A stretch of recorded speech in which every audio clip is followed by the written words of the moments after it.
মহান মুক্তিযুদ্ধের বীর শহীদদের প্রতি শ্রদ্ধা জানিয়ে যাত্রা শুরু করে নবগঠিত অন্তর্বর্তীকালীন সরকার।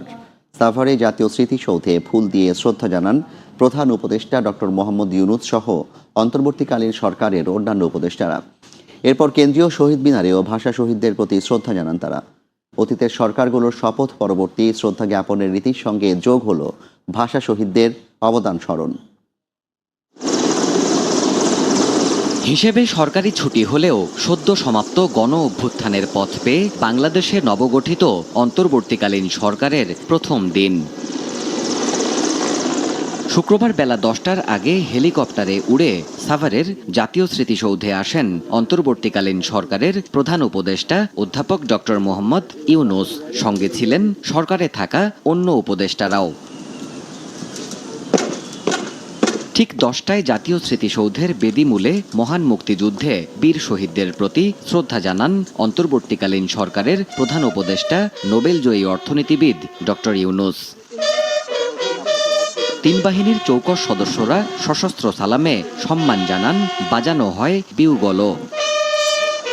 এরপর অন্তর্বর্তীকালীন সরকারে শপথ নেয়া অন্যান্য উপদেষ্টাদের নিয়ে আবারও শ্রদ্ধা জানানো হয় শহীদদের প্রতি।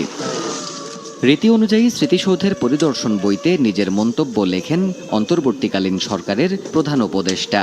এ সময় উপস্থিত ছিলেন তিন বাহিনী ও পুলিশ প্রধান, মন্ত্রিপরিষদ সচিব সহ ঊর্ধ্বতন সামরিক বেসামরিক কর্মকর্তারা।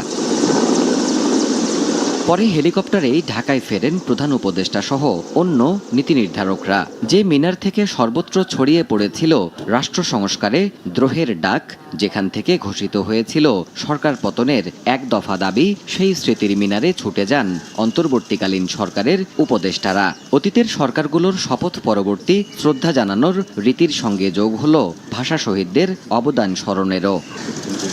শ্রদ্ধা জানানোর রাষ্ট্রীয় এই দুটি কর্মসূচির মাধ্যমেই অন্তর্বর্তীকালীন সরকারে থাকা নতুন নীতি নির্ধারকরা দেশ পরিচালনার কর্মকাণ্ড আনুষ্ঠানিকভাবে শুরু করলেন।